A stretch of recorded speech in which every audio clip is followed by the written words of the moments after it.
Hello बच्चों, good morning. बच्चों, आज मैं आप लोग को सामाजिक विज्ञान का पाठ 4 पढ़ाने वाली हूँ। पाठ का नाम है मुगल साम्राज्य, स्थापना एवं विस्तार।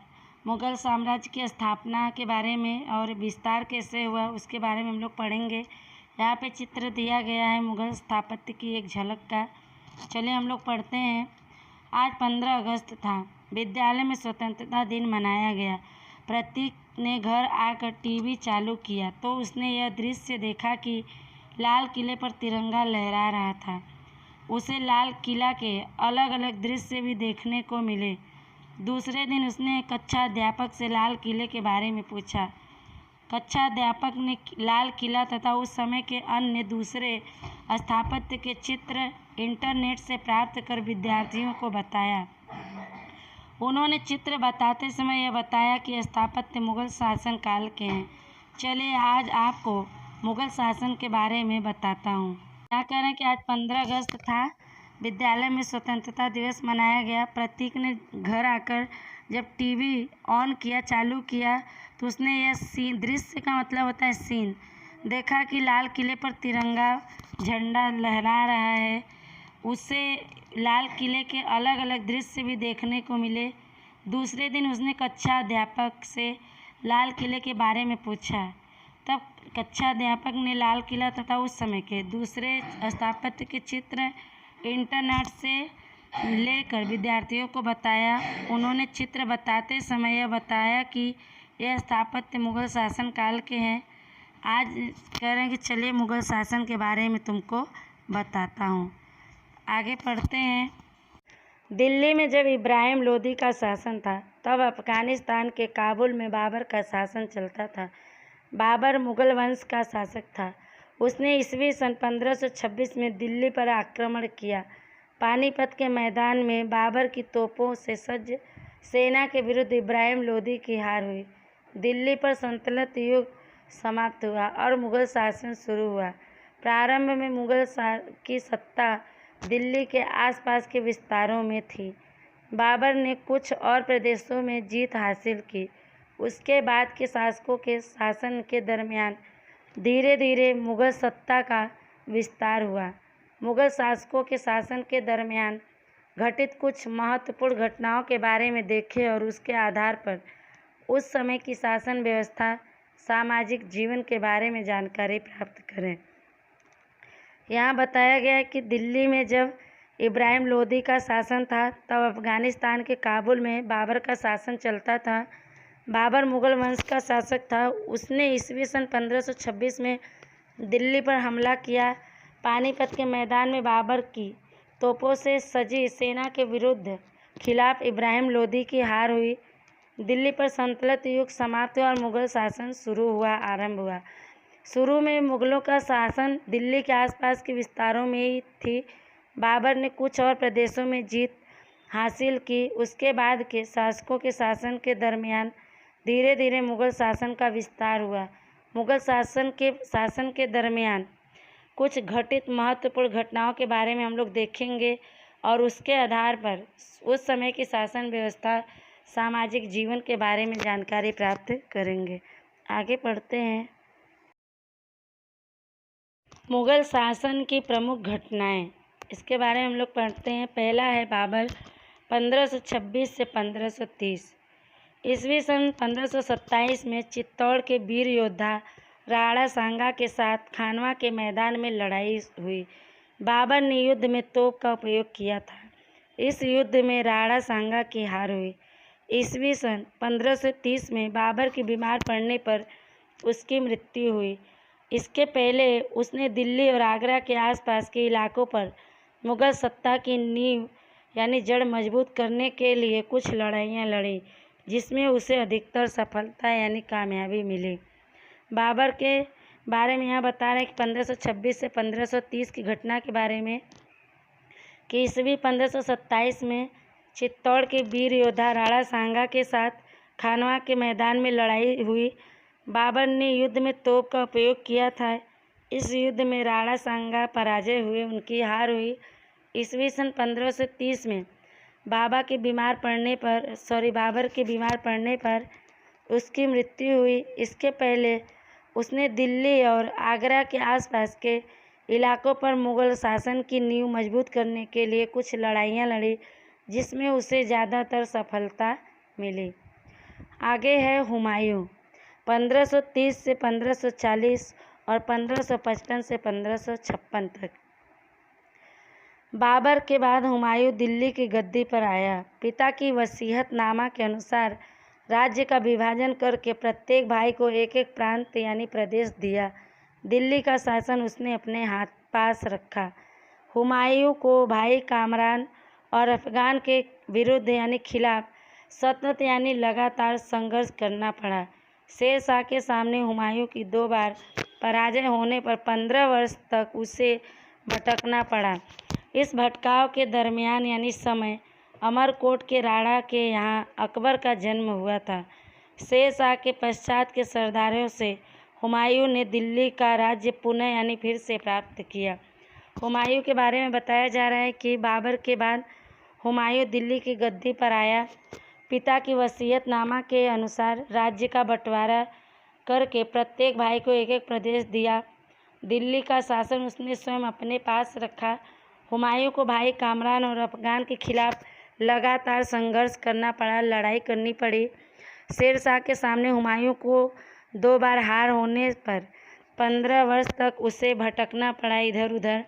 इस भटकने के दौरान अमरकोट के राणा के यहाँ अकबर का जन्म हुआ। शेर शाह के बाद सरदारों से हुमायूं ने दिल्ली का राज्य फिर से प्राप्त कर लिया। आगे पढ़ते हैं। शेर शाह 1540 से 1545। शेर शाह सूरी अफगान सरदार था। वह अपने मेहनत से आगे बढ़ा था। उसने हुमायूं को 2 बार हराया था। शेर शाह ने दिल्ली का शासन पाने के बाद कुछ महत्वपूर्ण विजय प्राप्त की। काबुल से बंगाल और मालवा तक अपने राज्य की सीमा बढ़ाई थी। शेर शाह को इतिहास में सुधारवादी के रूप में स्मरण किया जाता है। स्मरण का मतलब होता है याद करना। शेर शाह के बाद दिल्ली पर मुग़ल शासन की पुनः स्थापना हुई। शेर शाह के बारे में यहाँ बताया गया है कि शेर शाह सूरी अफगान सरदार था। वह अपने परिश्रम से आगे बढ़ा था। उसने हुमायूं को 2 बार हराया था। शेर शाह ने दिल्ली का शासन पाने के लिए कुछ महत्वपूर्ण विजय प्राप्त की। काबुल से बंगाल और मालवा तक उसने अपने राज्य की सीमा बढ़ाई, उसमें वृद्धि की। शेर शाह को इतिहास में सुधारवादी के रूप में याद किया जाता है। शेर शाह के बाद दिल्ली की मुग़ल शासन की स्थापना फिर से हुई। आगे पढ़ेंगे। आगे है अकबर, 1556 से 1605। इनके बारे में हम लोग पढ़ेंगे। अकबर की उम्र 13 वर्ष की थी जब उसके पिता हुमायूं का निधन यानी मृत्यु हुआ था। अकबर किशोर होने से हुमायूं के वफादार सरदार बैरम खान ने रक्षक के रूप में उसका पालन पोषण किया और उसकी तरफ से राज्य व्यवस्था का संचालन किया। अकबर पंजाब में था तब दिल्ली पर सिकंदर सूरी के सरदार हेमू ने दिल्ली पर सत्ता यानी शासन की स्थापना की। इससे बैरम खां के निर्देशन में अकबर ने हेमू को पानीपत के मैदान में पराजित किया यानी हराया। बैरम खां के ज़्यादा स्वतंत्र होने पर अकबर ने उसकी सत्ता यानी शासन वापस ले ली। उसे हज के लिए भेजा, जहाँ रास्ते में उसकी हत्या हुई। अकबर ने राणा प्रताप के साथ हुई लड़ाई में चित्तौड़ और रणथंभौर हासिल किए। दोनों के बीच बार बार लड़ाइयाँ होती थी। ईस्वी सन 1585 से 1605 के दरमियान अकबर के साम्राज्य का विस्तार हुआ। इसमें उसने कंधार, कश्मीर, काबुल जैसे राज्यों को अपने साम्राज्य में मिला लिया। दक्षिण में खानदेश, अहमदनगर जैसे प्रदेश पर भी शासन स्थापित की। अकबर के शासन के अंतिम वर्षों में शहजादा सलीम के विद्रोह के कारण उसकी राज्य सत्ता डावाडोल हो गई। अंत में सलीम ही जहांगीर नाम धारण करके दिल्ली की गद्दी पर आया। यहाँ कह रहे हैं कि अकबर की उम्र 13 वर्ष की थी जब उनके पिता हुमायूं का निधन हो गया था। अभी वो किशोरावस्था में थे। उसी कारण से उनके हुमायूं के वफादार सरदार बैरम खां ने रक्षक के रूप में उनका लालन पोषण किया और उसकी तरफ से राज्य व्यवस्था का नेतृत्व किया, उसे चलाया। अकबर पंजाब में था तब दिल्ली पर सिकंदर सूरी के सरदार हेमू ने दिल्ली पर अपना शासन स्थापित किया। इससे बैरम खां के निर्देशन में अकबर ने हेमू को पानीपत के मैदान में हरा दिया। बैरम खां के ज़्यादा स्वतंत्र यानी आज़ाद होने पर अकबर ने उनसे शासन वापस ले ली, सत्ता वापस ले ली। उन्हें हज के लिए भेज दिया, जहाँ रास्ते में उनकी हत्या हो गई। अकबर ने राणा प्रताप के साथ हुई लड़ाई में चित्तौड़ और रणथंभौर को भी अपने अधिकार में ले लिया। दोनों के बीच बार बार युद्ध होती थी। ईस्वी सन 1585 से 1605 के दरमियान समय अकबर के साम्राज्य का विकास हुआ। इसमें उन्होंने कंधार, कश्मीर, काबुल जैसे राज्यों को अपने साम्राज्य में मिला लिया। दक्षिण में खानदेश, अहमदनगर जैसे प्रदेशों पर भी इन्होंने अपना शासन स्थापित की। अकबर के शासन के अंतिम वर्षों में शाहजादा सलीम के विरोध के कारण उसकी राज्य सत्ता डावाडोल हो गई, डगमगा गई। अंत में सलीम ही जहांगीर नाम धारण करके दिल्ली की गद्दी पर आया। आगे पढ़ते हैं। हुमायूं, अकबर और शेर शाह सूरी के शासनकाल की कुछ घटनाओं के बारे में हमने जानकारी प्राप्त की। अब उन घटनाओं के आधार पर उस समय के शासन की राज्य व्यवस्था, समाज व्यवस्था, कला, स्थापत्य आदि के विषय में चर्चा करेंगे। यहाँ कह रहे हैं कि मुगल शासक बाबर, हुमायूं, अकबर और शेर शाह सूरी के शासन के समय की कुछ घटनाओं के बारे में हमने जानकारी ली। अब उन घटनाओं के आधार पर उस समय का शासन की राज्य व्यवस्था कैसी थी, समाज व्यवस्था कैसी थी, कला स्थापना कैसा था आदि विषयों पर हम चर्चा करेंगे और जानेंगे। पढ़ते हैं आगे। मुगलों का अन्य शासकों के साथ संबंध, रिश्ता, इसके बारे में हम लोग पढ़ते हैं। कैसा रिश्ता था दूसरों के साथ मुगलों का। हुमायूं को जब भटकना पड़ा था तब उसे आश्रय यानी शरण देने वालों में हिंदू परिवार भी था। अकबर के पालन पोषण पर उसका प्रभाव यानी असर था। जब वह शासक बना तो उसने हिंदू शासकों की मदद ली। उसे पता था कि राजपूतों की अवहेलना यानी उन्हें नज़रअंदाज करके इस देश में शासन नहीं किया जा सकता। इस कारण उसने उन लोगों के साथ संबंध बनाकर विश्वास में लिया जिन्होंने उसकी सत्ता यानी शासन नहीं मानी। उसके विरुद्ध संघर्ष हुआ, जिसमें मेवाड़ के सिसोदिया राजपूतों ने लंबे समय तक अकबर से टक्कर लिया था। यहाँ पे कह रहे हैं कि हुमायूं को जब भटकना पड़ा था तब उसे शरण देने वालों में हिंदू परिवार भी था। अकबर के पालन पोषण पर उसका असर था। जब वह शासक बना, राजा बना, तब उसने हिंदू शासकों की सहायता ली। उसे यह बात पता था कि अगर राजपूतों को अवहेलना करके, नज़रअंदाज करके देश पे शासन करना चाहे तो नहीं किया जा सकता। इस कारण से उसने उन लोगों के साथ अच्छे रिश्ते बनाकर उन्हें विश्वास में लिया जिन्होंने उसकी सत्ता नहीं मानी। उनके खिलाफ वो लड़ाई किया, जिसमें मेवाड़ की सिसोदिया राजपूतों ने बहुत लंबे समय तक अकबर से टक्कर लिया, लड़ाई किया। आगे पढ़ते हैं। गद्दी वारिस की परंपरा। गद्दी वारिस की परंपरा के बारे में हम लोग पढ़ते हैं। कोई भी शासक अपने राज्य का उत्तराधिकारी नियुक्त करता है। अधिकतर बड़ा पुत्र अधिकारी के रूप में नियुक्त किया जाता है। इस नियम के बदले मुगल शासन में सभी पुत्रों को समान भाग से राज्य को बांट दिया जाता था। यह प्रणाली हुमायूं के समय से अख्तियार की गई थी। अख्तियार का मतलब होता है अपनाया गया। इसके बाद के शासनकाल में राजगद्दी के लिए अनेक छल प्रपंच यानी धोखाधड़ी किए गए थे।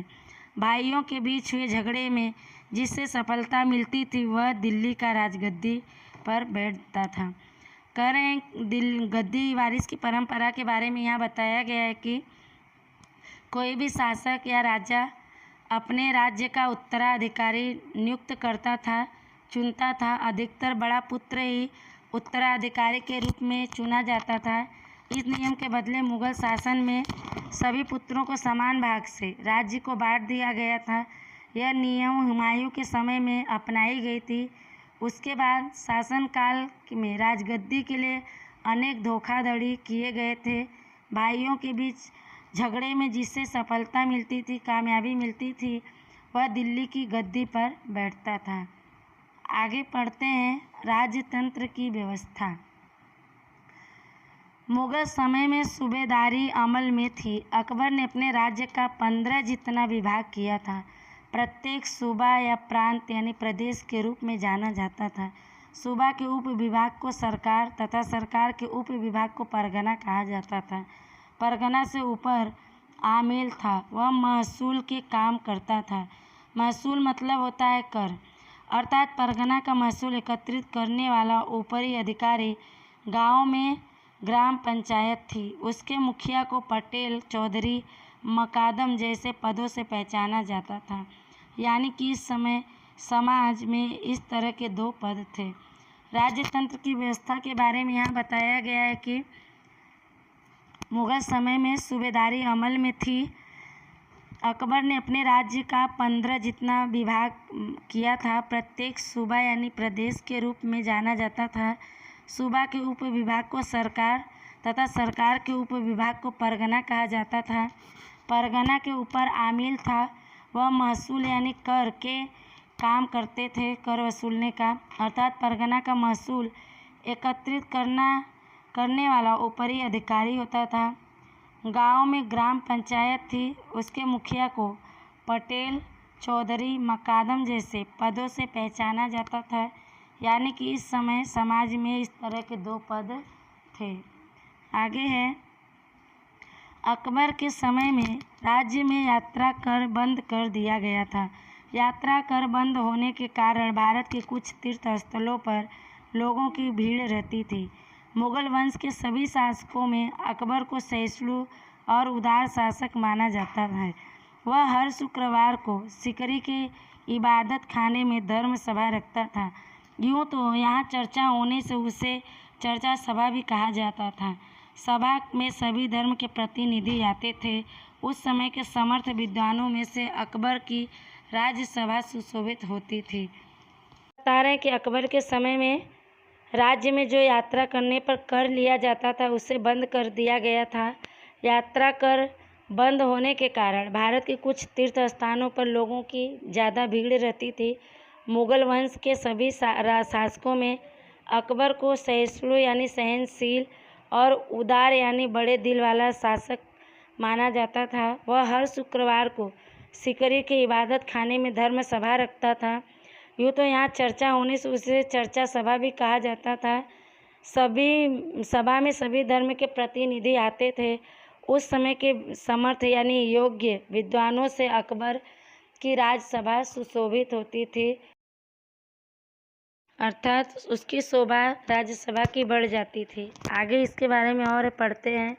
जैसे कि महसूल का विशेषज्ञ दीवान टोडरमल, दक्ष सेना अध्यक्ष राजा मान सिंह, आईने अकबरी का रचयिता इतिहासकार अबुल फजल, सुप्रसिद्ध गायक तानसेन, कुशाग्र यानी तेज बुद्धि वाला और रसिक मुल्ला दोप्या, विनोदी तुक्के का जनक तथा हाजिर जवाबी महेश दास बीरबल, प्रसिद्ध वैद्य हकीम सिद्धहस्त कवि फैजी, हिंदी पद रचयिता अब्दुल रहीम आदि अकबर के दरबार के नवरत्न थे।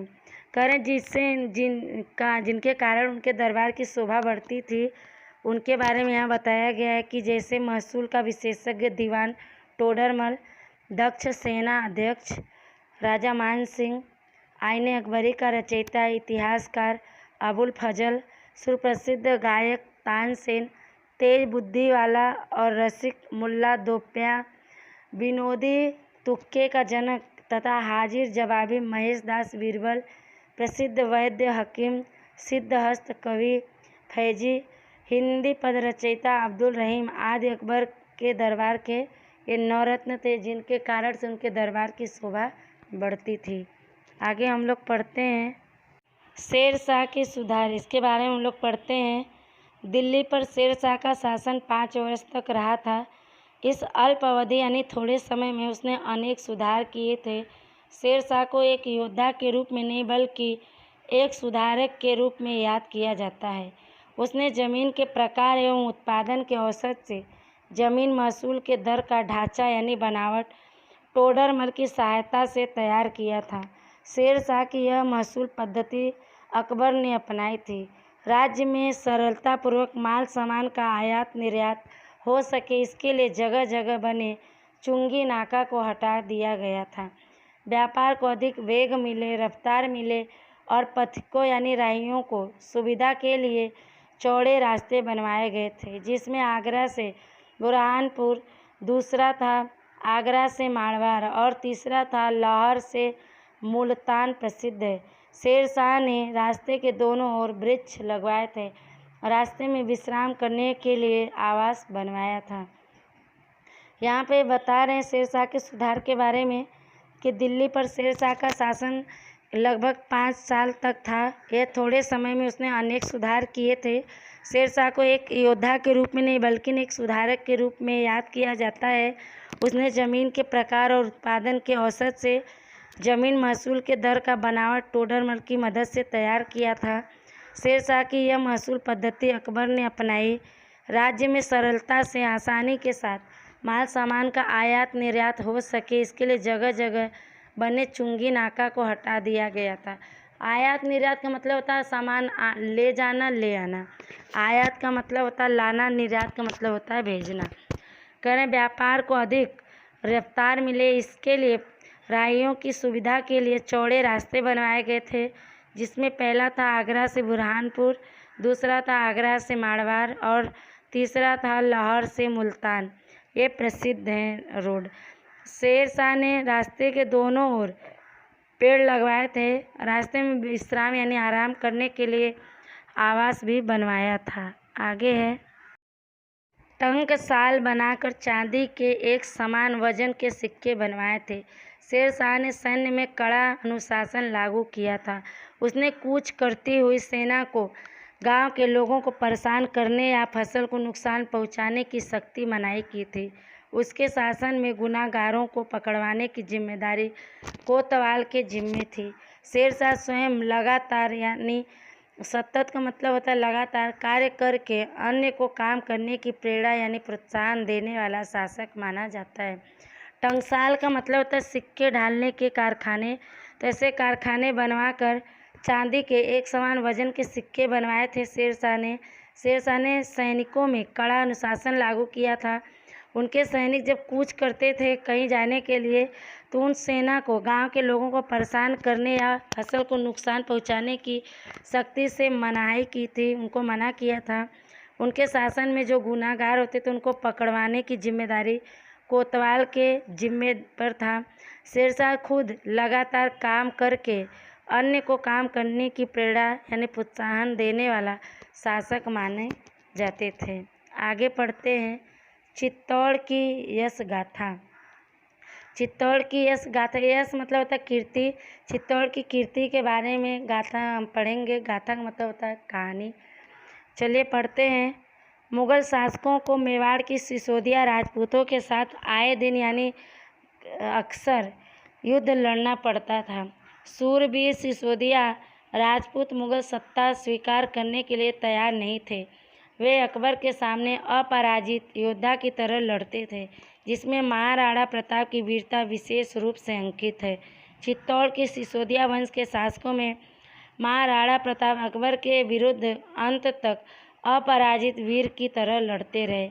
अकबर मेवाड़ में मुग़ल सत्ता स्थापित करना चाहता था, इसलिए मेवाड़ और दिल्ली के बीच में युद्ध हुआ। इसमें हल्दी घाटी के मैदान में हुआ युद्ध सीमा चिन्ह माना जाता है। उस समय अकबर के पास आधुनिक यानी नए समय के शस्त्र, पर्याप्त तोप, गोला बारूद और विशाल यानी बहुत बड़ी सैनिक थी, जबकि महाराणा प्रताप के पास पर्वतीय प्रदेश का सहारा था। सूरवीर राजपूत योद्धा गिरिमालाओं में रहकर युद्ध करने की आदी वनवासी थे। मुग़लों की सागर जैसी सेना के सामने महाराणा प्रताप के 20 से 22 हज़ार सूरवीर सैनिक लड़े थे। चित्तौड़ की इस गाथा के बारे में यहाँ बताया जा रहा है कि मुग़ल शासकों को मेवाड़ के सिसोदिया राजपूतों के साथ अक्सर युद्ध लड़ना पड़ता था।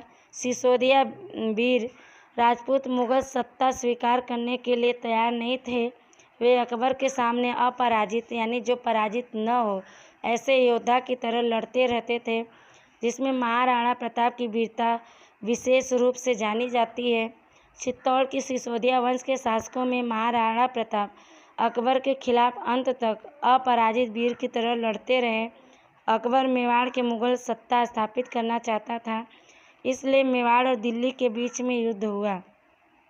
इसमें हल्दी घाटी के मैदान में हुआ युद्ध सीमा चिन्ह माना जाता है। उस समय अकबर के पास नए समय का शस्त्र, पर्याप्त तोप, गोला बारूद और बहुत बड़ी सैनिक थी, जबकि महाराणा प्रताप के पास पर्वतीय प्रदेश का ही सहारा था। शूरवीर राजपूत योद्धा गिरिमालाओं में रहकर पर्वतों के बीच रहकर युद्ध करने के आदी वनवासी थे। मुगलों की बहुत बड़ी सेना के सामने महाराणा प्रताप के 20 से 22 हजार शूरवीर सैनिक लड़े थे। आगे इनके बारे में और पढ़ते हैं। हल्दी घाटी के मैदान में हुए इस युद्ध ने महाराणा प्रताप और चेतक घोड़ा को अमर बना दिया है। राणा प्रताप के चेतक घोड़ा को प्रशिक्षण देकर तैयार किया गया था। रणभूमि यानी युद्ध के मैदान में चेतक घोड़ा राणा प्रताप के इशारे के अनुरूप बर्ताव करता था। अनुरूप यानी उनके अनुसार बर्ताव यानी व्यवहार। हल्दी घाटी का युद्ध जब चरम सीमा पर था, तब राणा प्रताप के एक इशारे पर चेतक अश्व ने ऊंची छलांग लगाकर मुगल सेनापति के हौदे तक अपने टॉप रख दिए थे। राणा ने भाले से वार किया, किंतु हाथी के ऊपर के हौदे ने सेनापति को बचा लिया। ऐसे अनेक प्रसंगों का उल्लेख मिलता है। ऐसे अनेक युद्ध वर्णन हल्दी घाटी से जुड़े हुए हैं। ऐसा कहा जाता है कि राणा प्रताप गिर गए थे, तब एक सरदार ने घायल राणा प्रताप का छत अपने सिर पर रखकर मुगल सैनिकों को भरमाया यानी उन्हें चकमा दिया था। घायल राणा प्रताप को उनके अश्व यानी घोड़े ने रणभूमि से बाहर ले जाकर बचाया था। ऐसी अनेक बातें राणा प्रताप और अकबर के साथ जुड़ी हुई हैं। यहाँ करें कि हल्दी घाटी के मैदान में हुए इस युद्ध ने महाराणा प्रताप और चेतक घोड़े को अमर बना दिया, प्रसिद्ध कर दिया हमेशा के लिए। राणा प्रताप के चेतक घोड़ा को प्रशिक्षण देकर तैयार किया गया था। युद्ध के मैदान में चेतक घोड़ा राणा प्रताप के इशारे के अनुसार व्यवहार करता था। हल्दी घाटी का युद्ध जब अंतिम समय पर था, तब राणा प्रताप के एक इशारे पर चेतक घोड़ा ने ऊंची छलांग लगाकर मुगल सेनापति के हौदे के तक अपने टाप रख दिए थे। हौदा यानी हाथी के ऊपर जो रखा जाता है, जिसमें बैठकर लोग युद्ध करते हैं। राणा ने भाले से हमला भी किया था, किंतु हाथी के ऊपर हौदे ने सेनापति को बचा लिया। ऐसे अनेक प्रसंगों का वर्णन किया गया है। ऐसे अनेक युद्ध वर्णन हल्दी घाटी से जुड़े हुए हैं। ऐसा कहा जाता है कि राणा प्रताप जब गिर गए थे, तब एक सरदार ने घायल राणा प्रताप का छत्र अपने सिर पर रखकर मुगल सैनिकों को भरमाया था, उन्हें चकमा दिया था। राणा प्रताप को उनके घोड़े ने युद्ध के मैदान से बाहर ले जाकर बचाया था। ऐसी अनेक बातें राणा प्रताप और अकबर के साथ जुड़ी हुई हैं। आगे पढ़ते हैं। अकबर के साथ हुए युद्ध में राणा प्रताप की सेना हार गई, किंतु वे हिम्मत नहीं हारे। उनकी हिम्मत अडिग रही, टिकी रही। वे जंगलों में भटके, अनेक मुश्किलों का सामना की, किंतु अपनी हिम्मत नहीं हारे। वे मुगलों के विरुद्ध हिम्मत नहीं हारे। जैन व्यापारी भामाशाह के आर्थिक मदद करने पर राणा प्रताप ने सैन्य शक्ति एकत्रित करके पुनः यानी फिर से मुगलों से युद्ध लड़े। चित्तौड़ के सिवाय यानी अलावा सभी किले जीत लिए। जब तक चित्तौड़ मिलेगा नहीं, तब तक पलंग पर सोऊंगा नहीं की प्रतिज्ञा जीवन के अंत तक उन्होंने निभाई। यहाँ करें कि अकबर के साथ हुए युद्ध में राणा प्रताप की सेना हार गई, किंतु वे अपनी हिम्मत नहीं हारे। उनकी हिम्मत रुकी रही, अपनी जगह पर टिकी रही। वे जंगलों में भटके, अनेक कठिनाइयों का सामना किए, लेकिन अपनी हिम्मत नहीं हारे। वे मुगलों के खिलाफ हिम्मत नहीं हारे।